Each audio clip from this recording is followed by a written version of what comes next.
오늘은 금강경 첫 번째 시간입니다. 이 금강경은 반야심경과 함께 우리 한국이나 중국 그리고 일본에서 가장 많이 읽히고 공부하는 불교의 경전입니다. 자, 그럼 첫 번째 시간을 시작하겠습니다. 먼저 개경계입니다. 개경계. 개경계라는 것은 금강경을 열기 전에 스스로 다짐하는 마음의 각오를 담은 그런 계입니다. 여기서 계라는 것은 두 마디가 한 문장이 되게 지은 글이라는 뜻입니다. 자, 그럼 일단 한번 읽어보겠습니다. 무상심심 미묘법. 여기서 두 가지라는 것은 무상심심과 미묘법입니다. 이렇게 두 마디가 한 문장이 되게 만든 것을 계라고 합니다. 또 백천만법 난조우. 백천만법과 난조우가 합쳐서 하나의 문장이 되었습니다. 그리고 아금문견 득수지. 아금문견과 득수지가 합쳐서 한 문장이 되었습니다. 그리고 원해열의 진실의. 원해열애와 진실의가 합쳐서 한 문장이 된 계입니다. 자, 그러면 이 개경계를 해석을 하면 다음과 같습니다. 무상심심 미묘법. 위 없이 높고 깊은 미묘한 법은, 위 없이 높고 깊은 미묘한 법은, 여기서 법이라는 것은 우주의 원칙이나 작용, 또 혹은 부처의 가르침이나 계율을 말합니다.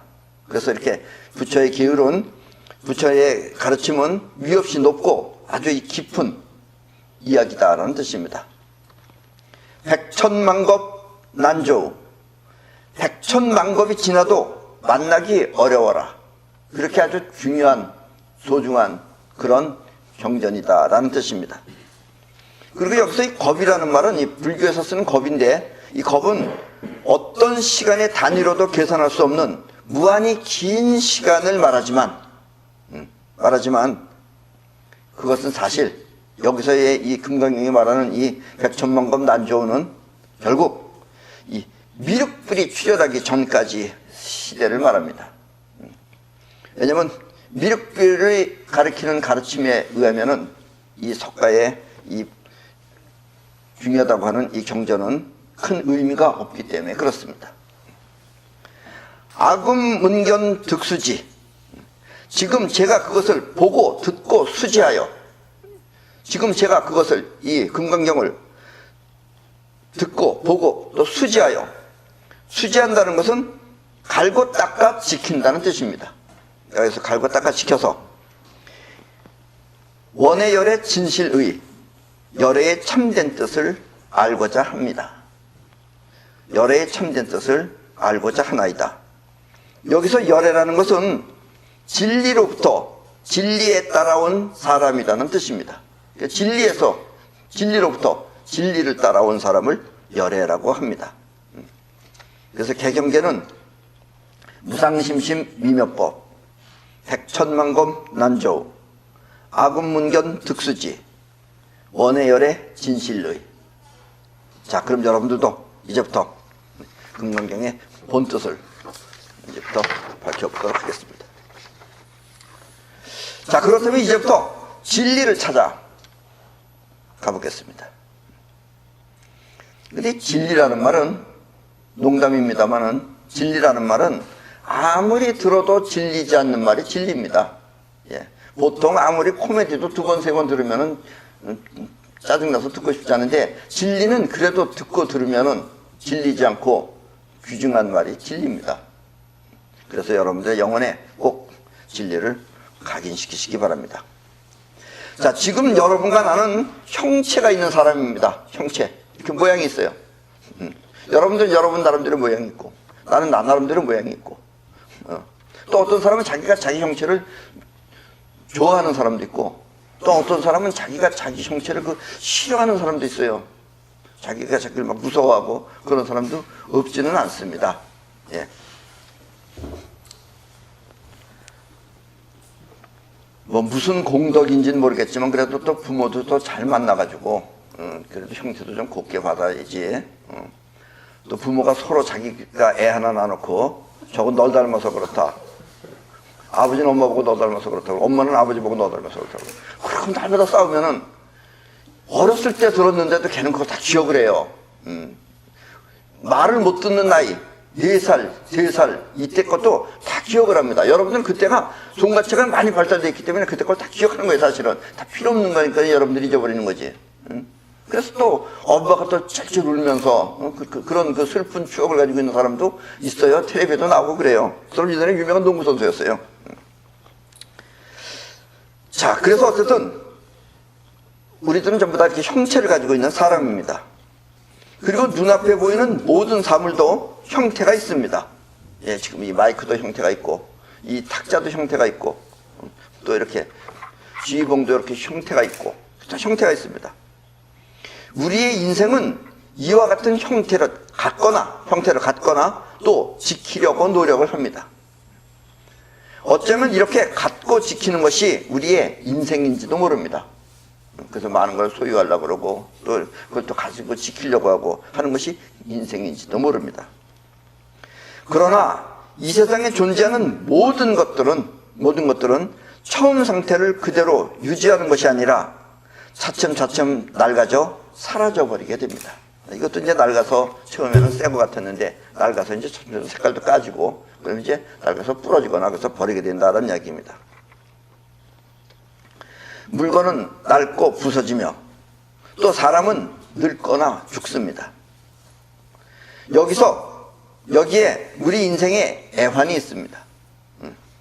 그래서 우리는 생각합니다. 왜 세상은 처음 상태 그대로 있지 않고 낡거나 사라져서 우리를 괴롭히는가 하고 말입니다.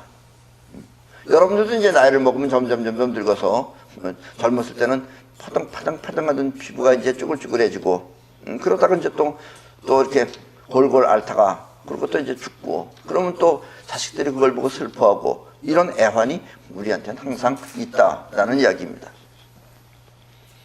그런데 이 세상은 처음에 아무런 형태가 없는 무극의 상태였습니다. 무극이라는 건 극이 없다는 거예요. 플러스 마이너스 제로라는 뜻입니다. 무극이라는 것은. 그래서 근데 원래 이 세상은 처음에는 아무런 형태가 없는 그런 무극의 상태였습니다.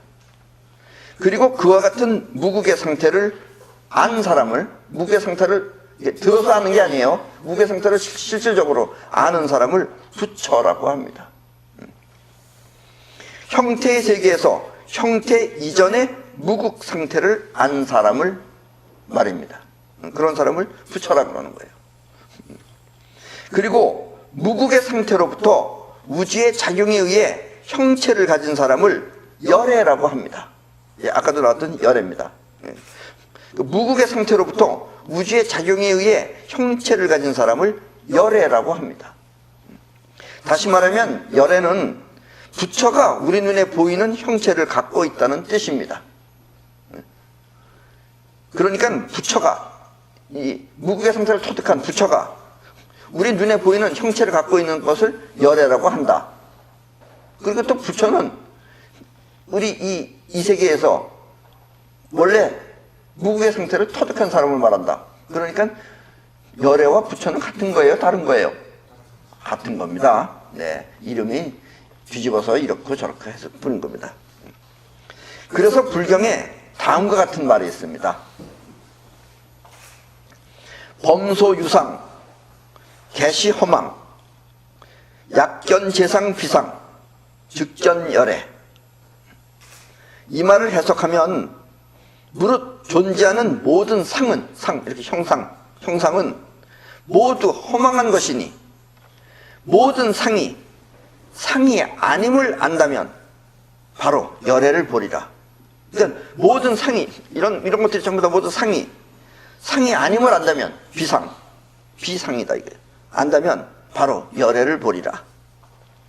이 말은 이 세상에 존재하는 모든 형상은 언젠간 부서져서 흩어지니 그 형상이 진짜 모습이 아님을 안다면 바로 진짜 모습인 열애를 찾게 되리라 라는 뜻입니다. 또 다른 의미로는 무릇 있는 바 모든 현상은, 무릇 있는 바 이런 모든 현상은, 이런 저런 현상은 다 허망한 것이니, 우리 인생도 허망한 거다 이거예요. 허망한 것이니 만약 모든 현상이 진실상이 아닌 줄 알면 곧 열애를 찾으리라 라는 뜻입니다. 그러니까 우리가 살고 있는 오늘 이런 일 저런 일 이런 것들이 전부 다, 이런 현상들이 전부 다 허망한 것이니, 왜냐면 그 상태로 정지되어 있지 않으니까 허망한 것이니 만약 모든 현상이 진실상이 아닌 줄 알면 곧 열애를 찾게 되리라 라는 뜻입니다. 그래서 이렇게 이 세상은 전부 다 허망하고 진실상이 아니니까, 그러니까 우리한테는 항상 괴로움이 있다라는 이야기입니다.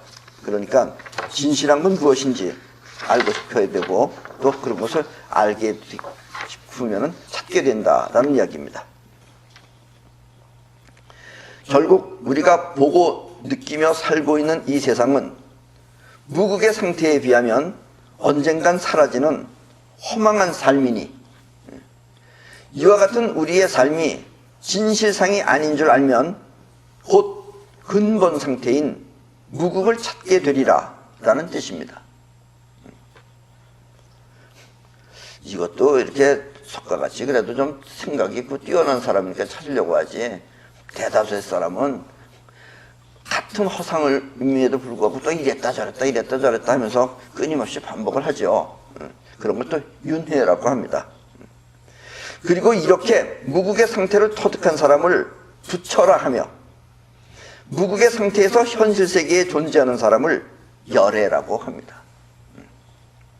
열애는 곧 무극의 진리를 터득한 상태에서 우주의 법칙에 따라 우리 세계에 존재하는 부처라는 뜻입니다. 이것을 진리로부터 진리에 의해 온 사람이라고 말하는 것입니다. 진리에 의해서, 또 결국은 우주가 작용하는 것도 다 진리입니다. 그 진리에 의해서 이 세상에 온 사람을 열애라고 한다라는 뜻입니다. 그런데 우주 최초의 진리인 무극 상태는 영원히 변함이 없지만, 그 세계는 변함이 없어요. 변함이 없지만 그것은 스스로 작용을 합니다. 무극의 상태라는 것은 영원히 변함이 없어요. 그래서 이 세상은 영원히 변함이 없는 건데, 그런데 그 영원히 변함없는 무극의 상태라는 것이 작용을 합니다. 상태가 작용을 하는 거예요. 단 그것이 작용할 때는 반드시 이 정육각청이라는 틀을 갖추어야만 그 안에서 작용을 합니다. 그러니까 이렇게 빈 허공과 같은 이런 무극 상태, 이 무극 상태는 영원히 변함이 없어요. 그런데 거기에 육각형이라고 하는 틀이 이렇게 딱 생기게 되면 이 안에서 작용이 일어나는 것이다 라는 이야기입니다. 이걸 옛날엔 잘 몰랐어요, 이런 걸. 그러니까 헷갈리는 거예요, 사람들이.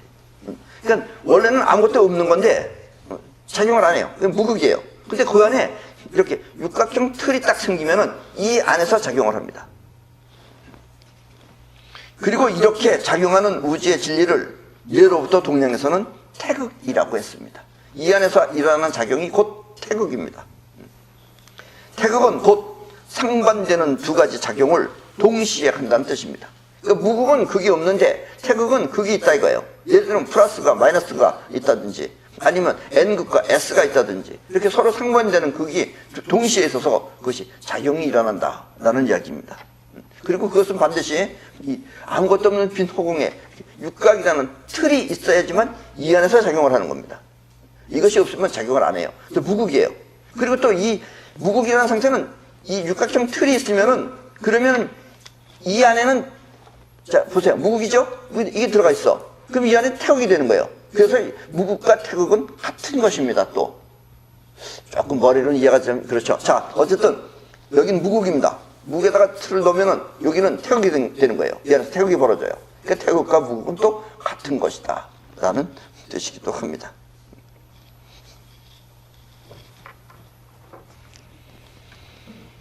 결국 우주는 텅 빈 무극의 상태지만 그 안에 정육각형 틀이 갖추어지면 그 안에서 작용이 일어나 이렇게 눈에 보이는 세상이 창조된다는 것입니다.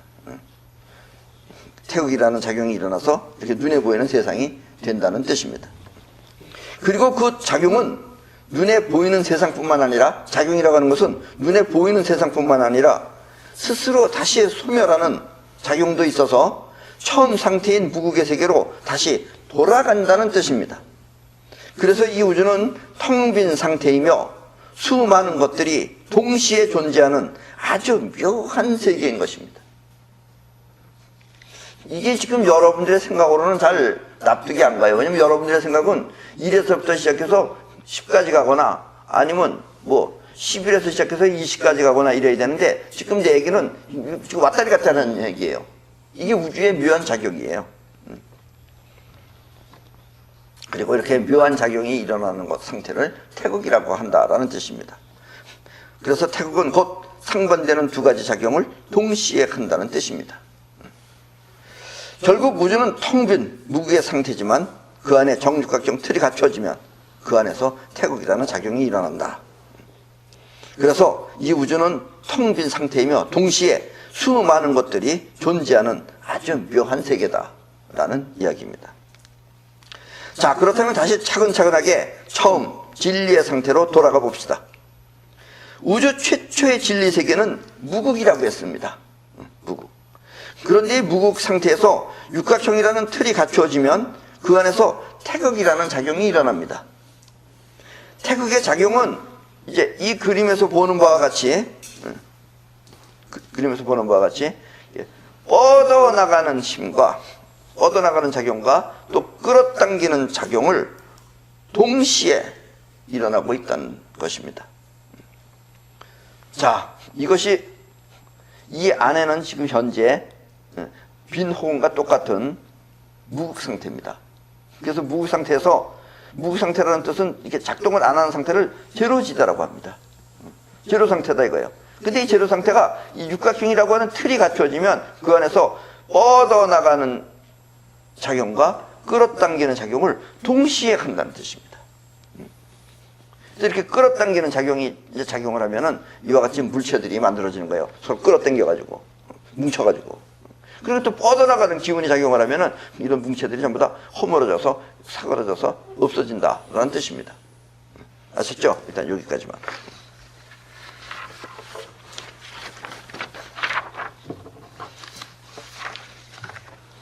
즉, 우주는 뻗어나가는 작용에 의해 수많은 것들이 창조되며 또 끌어당기는 작용에 의해 우리 눈에 보이는 세상이 만들어지는 것입니다.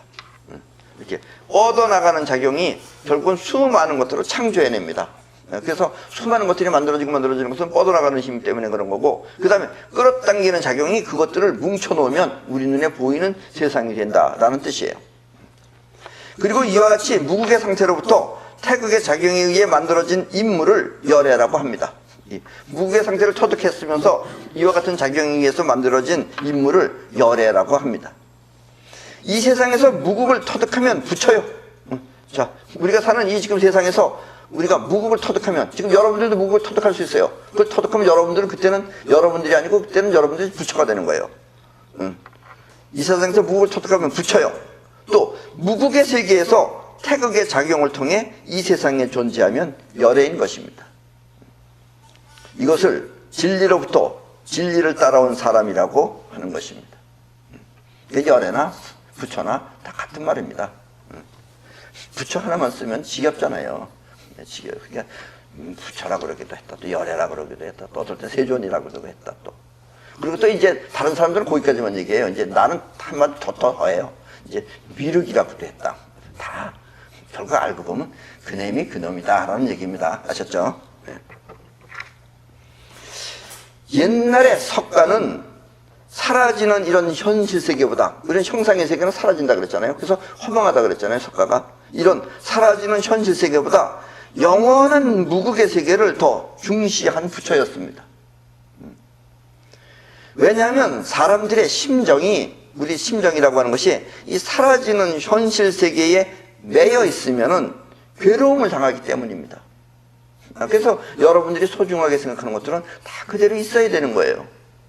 그런데 여러분들의 소중한 자식이 갑자기 죽는다든가, 또 어머니가 갑자기 뭐 돌아가셨다든가 부모님이 돌아가셨다든가 그러면 여러분들은 이제 그때는 괴로움을 당하는 거죠. 그래서 석가는 이런 괴로움을 당하지 않으려면은 우리가 영원한 무국의 세계를 터득하자. 그래서 무국의 세계를 더 중시했던 사람이 바로 석가라고 하는 부처입니다. 그러나 석가가 말한 부처의 세계는 사실 굳이 그렇게 가르치고 설파하지 않더라도 누구나 그 세계로 다시 돌아갑니다. 어차피 여러분들이 나중에 형체가 다 망가지고 부서지고 그래서 또 여러분들의 영혼도 다 나중에 사라져 버리면 여러분들 결국은 다시 제로지대로 돌아가는 거예요. 그리고 이 세계에서 보면은 이 세계는 영원히 불어나지도 늘어나지도 않은 거예요. 이것도 여러분들이 이해하기가 힘들겠지만 단지 여기서 만들어진 세상은 만들어졌다 많이 창조됐다도 없어졌다도 하지만 그러나 이 세계에서는 줄어들지도 늘어들지도 않습니다. 그래서 여기 제로지대입니다. 이런 것들이 이렇게 많이 있다 그래서 여기서는 있지만 이것이 다 없어지면 다시 이 세계로 가고 그리고 이것들 자체가 지금 이 안에 있는 거예요. 여기 아주 이해하기 힘든 거예요. 실제로 이것을 터득하기 전에는 참 말로 들어서는 잘 납득이 안 가는 부분이기도 하다라는 이야기입니다. 그러나 석가가 말한 부처의 세계는 사실 굳이 설파하지 않더라도 누구나 모두 그 세계로 다시 돌아갑니다. 단지 부처는 여러분들도 내가 다 돌아가요. 그러나 단지 부처는 우주의 작용에 의해 가는 것이 아니라 우주 때문에 자연스럽게 가는 게 아니라 자의에 의해서 자기가 원해서 자의에 의해서 무국의 세계를 터득하는 거예요. 그래서 자의에 의해서 가는 거예요. 그래서 현실의 고통을 벗어나는 것이 다를 뿐입니다. 그러니까 부처가 되면은 여러분들은 이 세상에 살면서 보통 사람들이 갖는 그런 애환을 여러분들도 인간이기 때문에 애환이 없지는 않지만 그 안에 여러분들이 깊이 빠지지는 않습니다. 그게 이제 부처하고 일반 사람하고 다른 점이에요. 일반 사람들은 통곡을 합니다. 막 목을 놓아서 울고 그러는데 물론 부처도 인간적인 그 습성이 있습니다. 그래서 눈물은 흘려요. 눈물을 흘리지만 마음이 그렇게 인간처럼 괴롭지는 않다라는 이야기입니다. 이걸 또 잘못 이해하면 그게 인간이냐 또 이렇게 말하는 사람도 있어요. 부처는 그런 걸 그렇게 여러분들처럼 그렇게 가슴 아파하지 않는다 그러면 그게 가슴 안 아파? 그럼 그게 인간이냐? 그런 사람도 있어요. 그래서 현실의 고통으로부터 벗어나는 것이 다를 뿐입니다. 자의가 아닌 우주의 작용에 의해 가면 그 자체가 이미 우주지 부처는 아닌 것입니다. 그렇죠? 그러니까 여러분들이 부처가 아닌 상태로 여러분들 다시 돌아갑니다. 언젠가. 그러나 자의를 다 갚아버리면 여러분들이 현재 살면서 그 고통을 겪지 않아도 된다라는 이야기입니다. 그렇다고 이렇게 부처만을 추구하다 보면 그래서 여러분들이 전부 다 부처가 되겠다고 해서 다 되면 다행이에요. 다 되면 정말 좋죠. 그럼 좋습니다. 사실은. 예. 다 되면 다행이지만 자의가 아닌 우주의 작용에 의하면 그 자체는 이미 우주지 부처가 아닙니다. 부처는 아닙니다. 그렇다고 이렇게 부처만을 추구하다 보면 그 사람은 우주의 작용과 어긋나 결과적으로는 더 허망한 삶이 될 수도 있습니다. 여러분들이 부처를 추구해서 부처가 되면 그 다음부터는 여러분들이 생활하는 게 확실히 틀립니다. 달라요. 그런데 죽을 때까지 했는데 부처가 못 됐어. 그러면 여러분들은 결과적으로는 여러분들의 전 인생을 허망하게 버린 셈이 된다라는 이야기입니다. 그런 많죠, 사실은. 예. 또 부처가 안 됐는데도 또 부처가 됐다고 말하는 사람도 많아요. 이 세상은. 그런 사람이 더 많습니다. 부처보다 더 많아요, 그런 사람은. 아셨죠? 그렇다고 이렇게 부처를 추구하다 보면 우주의 작용과 어긋나요. 어긋나는 짓이에요, 그게. 어긋나서 결과적으로는 더 허망한 삶이 될 수도 있습니다.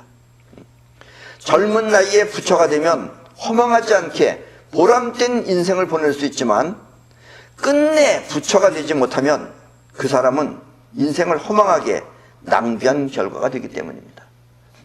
그리고 평생을 도닦다가 죽는 사람들은 결국은 그냥 이렇게 다람쥐만도 못한 인생을 살다가 가는 사람도 많이 있습니다. 또 그런데 그걸 하다 보면 또 다음번 생에 다시 하고 그렇게 되기도 하긴 해요. 그래서 아까운 인생을 허망하게 보내면 안 된다. 부처가 되면 다행인데 부처가 된다는 보장이 없으면은 그리고 보장이라는 것이 100명이 해가지고선 그 중에 부처가 될 수 있는 사람은 한두 명에 불과하다. 나머지 95명 이상은 전부 다 부처가 될 수 없다. 그렇다면 그렇게 허망하게 인생을 낭비해서는 안 된다. 라는 것을 말하는 사람이 또 있다는 얘기예요. 차라리 우주처럼 창조를 통해 인생을 보람차게 살면서 그 근본 상태를 터득하면 된다. 어차피 작용이니까 그 작용을 하면서 그 작용의 근본을 터득하는 것이 더 좋다. 더 합리적이고 더 타당하다. 하고 나온 사람이 바로 미륵불입니다. 그러니까 부처하고 틀리죠. 부처는 이 세상을 살면은 여러 가지 애환이 많으니까 제로지대를 터득하자. 이것만 주장했다면 미륵은 어차피 제로지대에서 나타나는 작용이다. 그렇다면 이 세계에서 살면서 이 세계에서 일어나는 작용을 다 하면서 그러면서 제로지대를 터득하자. 라는 것은 미륵불이다. 라는 이야기예요. 미륵은 부처처럼 무국의 세계를 터득했으나 그 무국의 세계보다 허망하다고 부처가 말한 현실 세계를 더 소중하게 생각하는 사람입니다. 예. 이건 다 허망하다 그러면은 생각해 보세요. 다 허망하다. 이래서 허망하고 저렇게 살고 돈 벌면 뭐하냐. 어차피 나중에 다 없어지는 돈이다. 좋은 집 지으면 뭐하냐. 나중에 허물어진다. 다 이런 식으로 생각하면은 뭐하러 사냐. 이런 문제가 나오게 된다 이거예요. 그래서 이 석가처럼 살지 말고 이 세계도 소중한 것이다를 부르짖고 말하는 사람이 바로 미륵불입니다.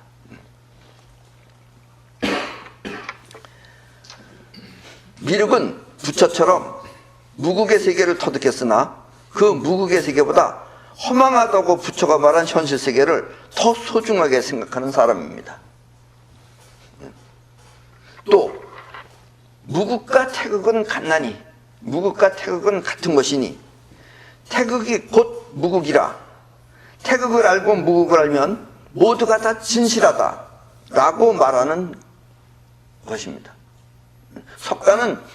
석가는 제로지대만 진실하고 이 현상세계는 허망하다라고 말했는데 미륵은 그게 아니고 제로지대가 진실되듯이 제로지대가 일으킨 현상세계도 그것도 진실한 것이다. 그러니까 무국과 태극은 간단히 태극이 곧 무국이라 태극을 알고 무국을 알면 모두가 다 진실하다라고 말하는 것입니다.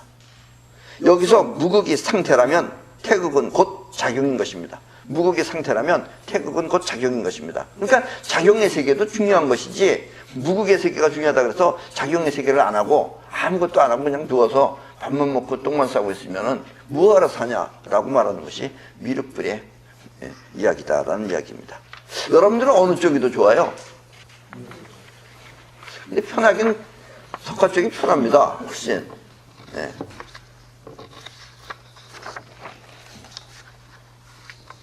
근데 그것도 이제 옛날이지. 이제 요즘은 차츰 이제 또 이렇게 나 같은 사람이 나타나서 자꾸 이런 말을 해가지고 이제 내 이 무국주의자들한테는 좀 미안해요.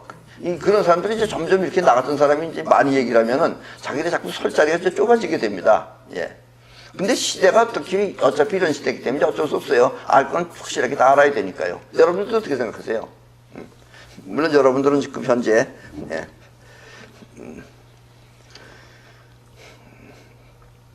석가모니 밑에서 공부하는 사람이 아니니까 여러분들은 그렇게 크게 심각하게 생각하지 않을 것입니다.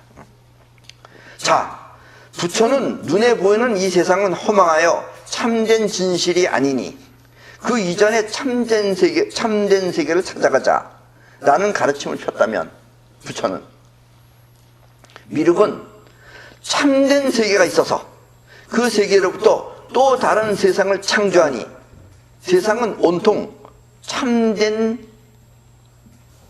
것뿐이다. 참된 세계에서 만든 것도 참된 것이지 그것도 허망한 것이 아니다라는 얘기예요. 그래서 이 세상은 온통 참된 것뿐이다. 이처럼 참된 세상을 소중하게 생각하여 마음껏 누리며 가꾸자라는 가르침을 펴는 것입니다. 그러니까 석가의 가르침은 부처는 눈에 보이는 세상은 허망하니까 참된 진실이 아니니까 그 이전에 참된 진실을 찾아가자라는 게 부처의 가르침이었다면 미륵은 참된 세상에서 만든 것도 그것도 참된 것이다. 그러니까 온통 다 참되고 소중한 것이다. 그러니까 충분히 우리가 누리며 가꾸자라는 것이 미륵의 가르침이다 라는 이야기입니다. 물론 부처의 세계는 무국을 위해 현실을 저버리는 폐단이 있고, 그래서 무국을 얻으면 되는데 무국을 못 얻으면 현실을 포기하게 되는 결과가 됐기 때문에 그런 폐단이 있고, 또 미륵의 세계는 무국을 잘 모르고 시작한 거죠. 그러니까 무국을 잘 몰라서 잘못 시작하면 창조가 아닌 파괴가 일어날 수도 있는 폐단이 있습니다.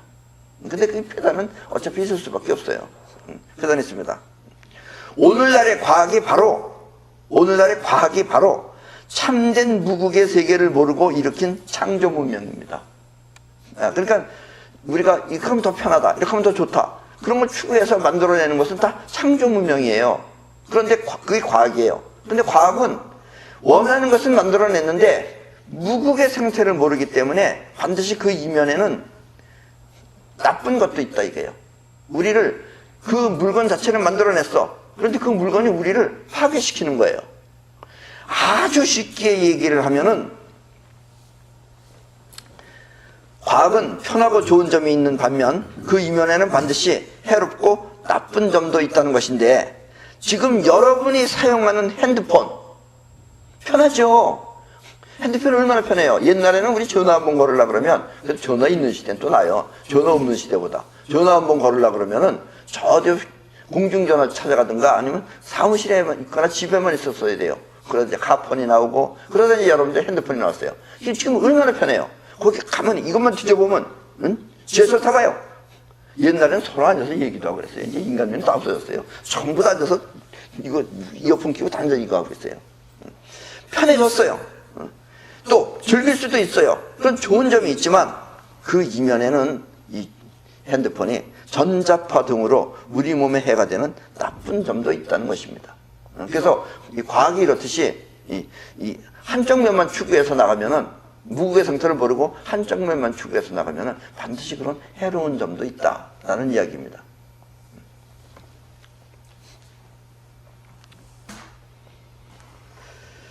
그게 바로 과학입니다. 그런데 우리 한국 사람들은 옛날부터 과학 안에 이런 무국의 세계를 알고 했던 것이 우리 한국의 문명입니다. 우리 조상들이 했던 문명인데, 일단 외정시대 때 일제가 들어와서 전부 다 우리를 갖다가 그런 걸 다 말살시켜버렸어요. 그래서 여러분들도 지금 잘 몰라요. 모르고, 또 특히 우리나라 사람들은 밤낮 여기저기 얻어 터져가지고, 지금도 보세요. 우리는 우리나라 주권이 거의 없어요. 우리는 지금 미국만 믿고, 미국이 있다 이거예요. 이북에서 옆에서 저것도 우리 같은 민족이에요. 저것도 우리를 다 죽이겠다고 해서 핵무기를 만들어내고, 또 우리는 우리 대통령도 보세요. 저쪽은 핵 쏴서 지금 뭐 전쟁하니 어쩌니 이러는데, 우리 대통령은 환하게 웃으면서 추석 때도 즐겁게 다니잖아요. 왜냐면 미국을 믿기 때문에 그래요. 우리는 이렇게 누굴 의지하려고 그래요. 이런 정신은 우리 없어져야 됩니다. 예. 그래서 옛날에 우리는 이 뭐 그릇이나 이런 걸 과학이 못 만들어내는 걸 우리는 만들어냈어요. 그리고 또 온돌, 이것도 상당히 좋은 겁니다. 그리고 우리가 먹는 음식, 요즘은 하도 그 나쁜 재료를 많이 써서, 국민성이 들어와서 그래요. 그건 나쁜 재료를 많이 써서 먹으면 배가 아파서 그러지, 우리 음식은 전부 다 바로의 음식이에요. 그러니까 우리 음식은 전부 다 몸에 나쁠 수가 없는 거예요. 우리는 그렇게 나쁠 수 없는 위대한 것도 창조하는 반면에, 그런 위대한 것에다가 나쁜 걸 집어넣어가지고 나쁘게 만들어 먹는 그런 훌륭한 점도 같은 민족입니다, 우리가. 예. 그래서 이렇게 무국을 모르고 좋은 것만 추구하면은 좋은 것도 만들지만 그 이변에는 반드시 나쁜 것이 동시에 있다는 것을 만들어낸다라는 이야기입니다. 때문에 미륵은 부처와 다르게 무국 상태에서 일어나는 작용을 확실하게 여러분들에게 가르치고자 하는 것입니다. 그건 왜냐면 우리가 무국의 상태에서 일어나는 작용을 확실하게 몰랐기 때문에, 이 작용을 확실하게 모르기 때문에 우리가 그러는 거다라는 얘기예요. 이 작용을 확실하게 알면은 여러분들이 무국의 상태를 유지하면서 창조해낼 수 있다는 얘기입니다. 덮어놓고 필요한 것만 창조하는 게 아니라 무국의 상태를 알고 창조를 하면은 결코 우리한테 해가 오지 않는다라는 이야기입니다. 무국이 영원히 변하지 않는, 이 무국이라고 하는 것이 영원히 변하지 않는 다이아몬드와 같은 상태라면, 그래서 금강경이에요. 이 상태를 말하기 때문에. 무극이 영원히 변하지 않는 다이아몬드와 같은 상태라면 태극은 찬란하게 빛나는 무지개 같은 세계인 것입니다. 그리고 지금부터의 세상은 바로 미륵불 시대입니다. 그래서 이제 목탁이나 치고 앉아서 마하바냐 바람있다나 해서는 안 된다라는 얘기입니다. 우리는 이제부터 창조해야 됩니다. 창조. 다 창조. 그리고 이제 옛날식 창조가 아니에요. 우리는 무극을 기본으로 하는 창조를 합니다. 다이아몬드처럼 영원히 변하지 않는 우주의 참된 세계에, 다이아몬드처럼 영원히 변하지 않는 우주의 참된 세계에 육각형이라는 틀이 갖추어지면, 육각형이라고 하는 틀이 갖추어지면 그 안에서 서로 다른 두 가지 작용이 동시에 일어납니다. 나는 이것을 아프락삭스의 원리라고 합니다. 이렇게 서로 다른 두 가지 작용 중 하나는 끌어당기는 작용이고, 또 하나는 뻗어나가는 작용입니다. 동시에 같이 있어요. 그리고 끌어당기는 작용이, 여러분 안에 있는 끌어당기는 작용이 여러분이 살고 있는 이 세상을 여러분들의 안에 끌어오면 여러분은 그것을 마음 안에 저장해 놓고 그 저장된 것을 통해서 생각을 하며 판단을 하는 것입니다. 그러니까 여러분들은 지금 눈에 보이는 세계 이런 것들을 다 끌어와서 여러분들한테 집어넣는 거예요. 또 들리는 소리 이런 것도 다 집어넣고, 그래서 여러분들이 안다가 생기는 거예요. 그리고 여러분들은 그 안다라는 세계 안에서 생각을 하는 겁니다. 그래서 모르는 것이 눈앞에 나타나면 당연히 모른다가 되는데, 여러분들은 모른다라고 안 하고 자기 아는 식으로 해석을 한다는 얘기예요. 여러분이 살고 있는 세상을 여러분 안에 끌어오면 여러분은 그것을 마음 안에 저장해 놓고 그 저장한 것을 통해서 생각을 하며 판단을 합니다. 이렇게 생각하며 판단하는 의식작용을 자의식이라고 합니다. 또 하나의 이 뻗어나가는 작용은 생각을 하거나 판단은 하지 못하지만 이렇게 뻗어나가고 끌어당기는 작용이 일어날 수 있는 여러분들의 그 몸을 움직이거나 지키는 행동을 무의식적으로 합니다. 이 뻗어나가는 작용이. 그리고 이렇게 뻗어나가는 작용의 중심을 영혼이라고 합니다. 뻗어나가는 작용의 중심. 여러분들이 끌어당기는 작용의 중심을 자의식이라고 한다면 뻗어나가는 작용의 중심을 영혼이라고 합니다. 그리고 지금까지는 이 영혼의 작용을 사람들이 잘 몰랐어요. 옛날에는. 그러니까 미륵불은 주로 뻗어나가는 작용의 세계를 여러분들한테 가르칠 것입니다. 사실 생각을 하거나 판단을 하는 의식작용이 없어서 그렇지 우리 인생을 만들어가는 주인공은 바로 자의식이 아니라 영혼입니다. 근데 여러분들은 여기까지 영혼을 잘 몰랐던 거예요. 그리고 그것도 자의식으로 판단한 거예요. 그렇게 여러분들은 뭐가 뭔지 모르는 거예요. 자의식은 생각을 하고 판단을 하여 할 결심은 하지만 뻗어나가는 힘이 약해서 얼마 가지 못하고 포기를 하고 맙니다. 그래서 작심삼일이 되는 거예요. 그래서 자의식은 인생의 주인이 아닌 것입니다. 근데 여러분들은 생각은 자의식이에요. 영혼은 생각을 못해요. 이게 여러분들이 지금 영혼을 모르는 거예요. 생각을 못하니까. 아닌 것입니다. 자, 그런데 이 피아노를 잘 치는 사람, 피아노를 잘 치거나 또 악기를 잘 다루는 사람은 그 사람이 공부를 많이 해서 습득한 실력이 아닙니다. 그거는 눈으로 보고 공부하는 게 아니에요. 눈으로 공부 안 해도 돼. 그냥 피아노 놓고 자꾸 손으로 쳐. 친다는 건 뭐야? 행동하는 거예요. 자꾸 쳐. 도레미파솔라시도부터 쳤다가 또 도시라솔 파미라도 쳤다가 솔 쳤다가 미 쳤다가 이렇게 자꾸 쳐. 그러다가 솔솔랄라 솔솔미 하면 노래가 되기 시작하는 거예요. 이렇게 처음에는 어설프더라도 자꾸 치고 또 쳐서 몸에 익히게 되면은 그때 잘 친다가 되는 것입니다. 이렇게 반복해서 자꾸 하면 그것은 무의식적으로 영혼의 각인이 되어 결국은 영혼이 그것을 훌륭하게 연주하는 것이다 라는 이야기입니다. 저 사람은 피아노 잘 친다. 피아노 잘 치는 사람은 저거는 딴 생각하면서도 쳐요. 딴 거 보면서도 치고. 그것은 영혼이 하는 거다라는 얘기예요. 근데 자의식은 생각하면은 두 가지 생각을 동시에 못하죠. 예. 그래서 이렇게 행동하는 자아를 영혼이라고 합니다. 물론 무국의 진리를 터득한 사람은 영혼을 통해 행동하는 것을 알고 있습니다. 그러니까 이제 깨달음이 중요한 거예요. 석가처럼. 석가처럼 무국의 진리를 터득한 사람은 이 영혼을 통해서 행동하는 것을 알고 있습니다. 근데 옛날에는 그걸 자세하게 가르치지 못했어요. 자의식은 생각만 할 뿐 오래 가지 못합니다. 그래서 인생 자체가 흐지부지하게 끝나는 것입니다. 자, 우리가 저녁에는 우리의 건강을 위해서 맨땅요법을 합시다. 그러면은 처음에는 열심히 나와.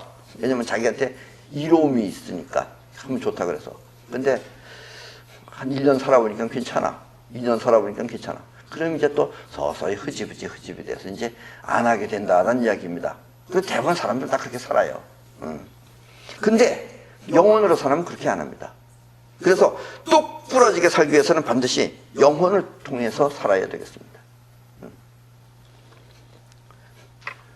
자, 이 석가모니 부처님은 영혼으로 살았게요? 아니면은 자의식으로 살았게요? 여러분들 생각 때는 어때요? 영혼으로 산 건 틀림없습니다만, 그리고 이 석가모니의 생활이 맨 처음에 금강경에 나옵니다. 이제 나는 좀 말하기가 좀 쑥스럽더라고요. 좀 창피하기도 해요. 좀 더 좋은 거면 좋았을 텐데. 자, 들어보세요. 자, 금강경 제일 처음에 나오는 구절입니다. 여시암은 일시불 시사비국 기수급 고독원 여대 비구 중천 250 인구 이시 세존식시 적의 지발 입사위대성 걸식 어기성중 차제거리 환지본처 반사을 수의할 세족이 부자이자. 두 번 안 읽겠습니다. 이건 혀가 아파 죽겠네. 자막은 나가고 있으니까 참고하시기 바랍니다. 이 말은 내가 이와 같이 들었다. 왜냐면 사람은 말이에요, 듣는 걸 잘 들어야 됩니다. 우리는 자의식이기 때문에 어차피 자의식은 실수하게 돼 있어요. 그래서 내가 어떻게 들었는지 이것도 아주 중요해요. 아버지가 방에 들어가셨다. 이렇게 들었는데 어떤 사람은 그걸 아버지 가방에 들어가셨다. 이렇게 해서 싸우는 거예요. 아버지가 방에 들어갔다. 아니다, 가방에 들어갔다. 이러고 싸우고 있어요. 우리는 대부분 다 그러고 있는 거예요, 사실은. 예. 그래서 그걸 아니라고 하는 것은 그래도 나는 정확하게 기한다는 뜻에서 꼭 불경에는 여시 암문으로 시작합니다. 그래서 이 말은 내가 이렇게 들었다. 어느 때 부처님께서 대비구 1250인과 더불어 시위국인지 무슨 국인지 기수급 고독원에 계셨다. 마침 공양 때가 되어 공양 때라는 건 밥 먹을 때가 됐다는 얘기입니다. 점심 때가 됐다는 얘기. 공양 때가 되어 세종께서는 가사를 입으시고, 예, 이게 유니폼입니다. 작업복이라고 하죠. 가사를 입으시고 바로를 들고, 바로라는 건 밥그릇입니다. 바로를 들고 시위성으로 가시오. 성안으로 사람도 성안에 가시오. 한 집씩 차례로 걸식을 하셨다. 이별의 부산정거장 아니에요. 예, 걸식을 하셨다. 7집 다녔습니다. 7집. 그리고 정사로 돌아오시오. 정사로 다시 그 고독원으로 돌아오셔서 공양을 마치신 뒤 그 식사를 다 끝내시고 발호를 거두시고 발을 씻은 다음 자리를 마련하고 앉으셨다. 이게 금강경 맨 첫 구절입니다. 이걸 보고 웃고 그러지 마세요. 왜 웃으면 안 되느냐? 얼핏 들으면 뭐 이따위가 경전이냐 하며 대수롭지 않게 들릴 수도 있는 내용입니다만은 여기는 석가가 매일같이 거르지 않고 이렇게 걸시기를 하면서 살았다는 것입니다. 여러분들이 볼 때는 그럼 석가보다 김정은이 더 나은 거 아닌가? 그냥 같은 그 직급까지만은 김정은은 잘 붙었었는데 석가는 그렇지 않습니다. 석가는 여러분들하고 태생이 틀려요. 석가는 원래가 왕자 출신입니다. 왕자는 굶어 죽을 수가 없는 거예요. 그런 왕자님께서 이렇게 한평생을 걸식을 하신다는 건 위대한 겁니다. 그러니까 여러분들은 먼저 석가를 우습게 보려면 여러분들은 먼저 왕자와 같은 생활을 하고 난 다음에 석가를 탓하도록 해야 됩니다. 반대쪽으로 이렇게 가는 게 쉬운 게 아니거든요. 그러니까 여러분들이 생각해보세요. 내가 지금 왕자 같은 생활을 하고 있는가? 그래서 아니려면은 조용히 아무 소리 하지 말고 석가처럼, 석가는 굶어 죽진 않았어요. 그래도 날마다 이렇게 열심히 걸식을 해가지고. 자, 그런데 여기서 아주 중요한 석가의 가르침이 있습니다. 만약 여러분이 석가와 같은 세존이 되었다면, 석가는 세존입니다. 여러분은 매일 이렇게 석가처럼 바로를 들고 성 안에 들어가서 이 집 저 집 구걸을 하면서 다닐 수 있겠습니까? 예. 아니면은, 야, 제자들을 시켜가지고, 야, 가서도 나 먹을 것 좀 구해와라. 어떤 것 같아요? 그걸 안 한 거예요, 석가는. 일반적으로 사람들은 눈에 보이는 현상세계와 그 현상세계를 보고 느끼는 자신의 심정, 즉 자의식으로 살아갑니다. 예, 일반적으로 사람들은. 보통 사람들은 다 자의식으로 사는 거예요. 자의식으로. 그래서 하고 싶으면 하고 말고 싶으면 말고 저게 좋아 보이면 하려고 그랬다가 또 힘들구나 그러면 안 하고 이렇게 자의식으로 사는 거예요. 그런데 무국의 상태를 터득한 성현, 즉 석가모니와 같은 사람은 자의식이 아니라 무국으로부터 뻗어나오는 영혼을 통해서 삶을 삽니다. 단 영혼은 생각을 하거나 판단을 하지는 못하지만 자의식이 원하는 것을 영혼에 각인을 시키면 그 각인된 것이 현실에 나타나게 하는 것입니다. 그래서 피아노도 자꾸 치면은 이것이 영혼에 각인이 되는 거예요. 그럼 영혼에 각인된 그 각인이 피아노를 치는 거예요. 그러니까 영혼은 그걸 안 잊어먹어요. 근데 자의식을 하다 보면 잊어버리기도 하고 했는지 안 했는지도 잘 생각 안 나기도 하고 라고 한다는 얘기예요. 나는 이렇게 사는 이 영혼에 각인시켜서 각인된 대로 이렇게 사는 삶을 정한 대로 된다고 합니다. 그러니까 석가모니는 어떻게 한 거예요? 석가모니는 자신의 영혼에다가 자신이 먹을 것은 자신이 직접 구걸해 먹는다 하고 각인시킨 사람입니다. 예.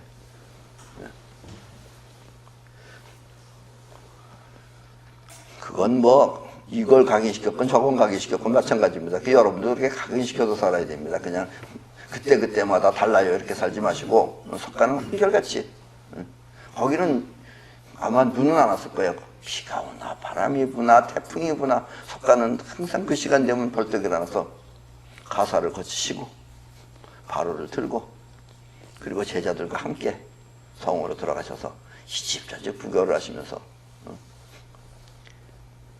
그 있잖아요. 뭐 한 끼 줍쇼 뭐 이런 거 하는 거예요.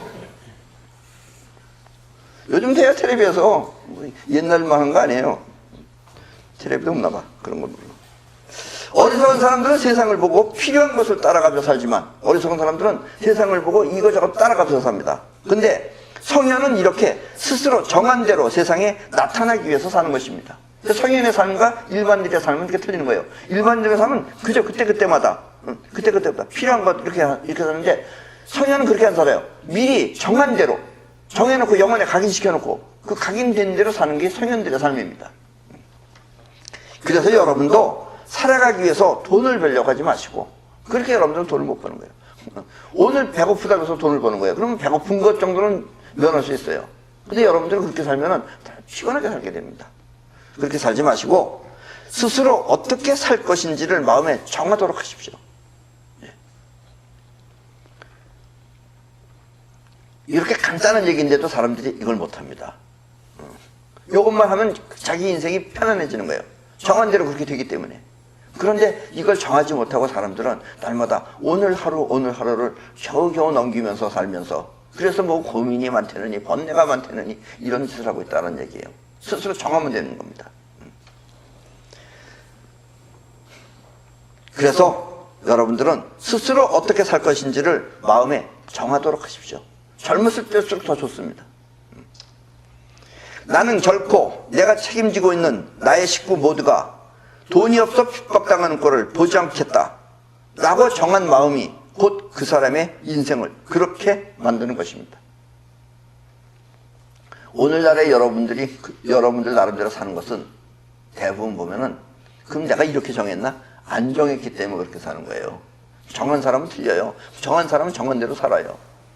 근데 정하지 않고 그날 하루하루를 그저 뭐 또 좋은 일 없나 이렇게 즐거움만 찾아서 산 사람은 결국은 내일이 걱정스러운 것이다 라는 이야기입니다. 그래서 내일을 안전하게 살 수 있는 방법이 있습니까? 있습니다. 정하면 됩니다. 정하고 또 나중에도 얘기하겠지만 우리는 우주의 황금률을 지키면 여러분들은 안전궤도에 오르게 됩니다. 이 황금률이라는 건 우주에 존재할 수 있는 안전궤도예요. 이걸 모르면 또 일이 복잡해져요. 왜냐면 있어도 없어지가 되는 거예요. 남 빌려준다든가 해서 다 날라갔다 이러면은 빚을 또 잔뜩 진다는 얘기예요. 그러니까 황금률을 지키면서 여러분들이 이와 같은 정한 대로 살면은 여러분들은 그게 여러분들의 인생이 되는 겁니다. 세상이 바뀌어도 아무 관계 없어요. 세상은 여러분들의 마음에 의해서 따라오는 겁니다. 여러분들이 세상을 따라가는 게 아니고 세상이 여러분들을 따라오게 하는 것이 바로 모든 성현들의 가르침입니다. 정한 마음이 곧 그 사람의 인생을 그렇게 만들 것입니다. 그리고 이렇게 사는 삶을 영혼으로 사는 삶이라고 하는 것입니다. 자의식은 오늘 정한 결심이 3일 가지 못하고 흐지부지하지만 영혼은 한 번 정하면 이루어질 때까지 포기하지 않고 계속하는 결의가 담겨 있습니다. 그래서 영혼이 정한 마음은 용서할 수 없는 나가 되어 찬란하게 이 세상에 꽃을 피우는 것입니다.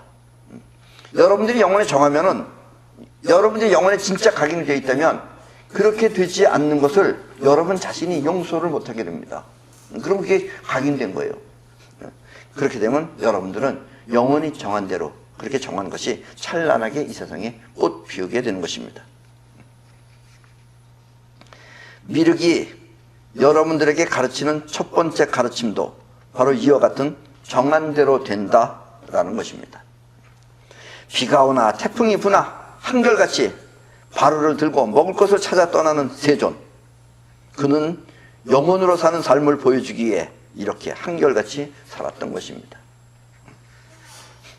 단 여러분들 귀에 확 들어오지 않는 이유는 그 짓을 그 누가 못해 이렇게 마음 먹고 하는 건데 그 짓 그렇게 쉽지 않아요. 텔레비 보세요. 한 끼 줍쇼 가서 밥 한 끼 얻어 먹으려면 그거 그렇게 한 번에 얻어 먹는 지 거의 없습니다. 여기저기 일부러 찾아다니는 것도 그렇게 힘든데 그렇게 그 짓도 함부로 보자. 이 세상에 어려운 일은 다 똑같아요. 누구 일은 더 쉽게 보이는 거는 남의 일 같으니까 쉽게 보이는 거지 마찬가지입니다. 그 일이나 부자 삶이나 다 똑같아요. 부자도 보세요. 부자라고 좋은 것도 아니잖아요. 부자 되면 또 밤낮 검찰청에 왔다리 갔다리 해보게요. 하나 이 세상에 안 고달픈 인생은 없습니다. 단지 여러분들이 정한 대로 그렇게 살 뿐이에요. 아셨죠? 그러니까 무엇을 정할 것인가를 확실하게 정하도록 하십시오. 젊은 시절 나는 어떻게 살아야 하나를 걱정하지 말고, 대부분 젊은 사람들이 난 어떻게 살아야 하나를 걱정해요. 걱정하지 말고 먼저 어떻게 살 것인가를 마음에 정하도록 하십시오. 그리고 꼭 그렇게 되기 위해 영혼에 각인을 시키십시오. 근데 각인시킨다는 게 쉬운 건 아니에요. 고생을 하면 고생을 할수록 각인이 됩니다, 사실은. 그래서 고생도 큰 재산이다라는 얘기예요. 젊었을 때 고생은 큰 재산이 되는 것은 젊었을 때 고생을 했기 때문에 그것이 영혼에 각인이 되는 거예요. 각인을 시키십시오. 그렇게 살지 못하면 스스로 용서하지 않겠다는 결의가 분명하면 그것은 영혼에 각인이 된 것입니다. 나는 이렇게 살지 않으면 살 수 없다 라는 결의가 마음 안에 분명하면 그것은 이미 영혼에 각인이 된 것입니다. 그러면 인생은 각인된 대로 반드시 그렇게 될 것입니다.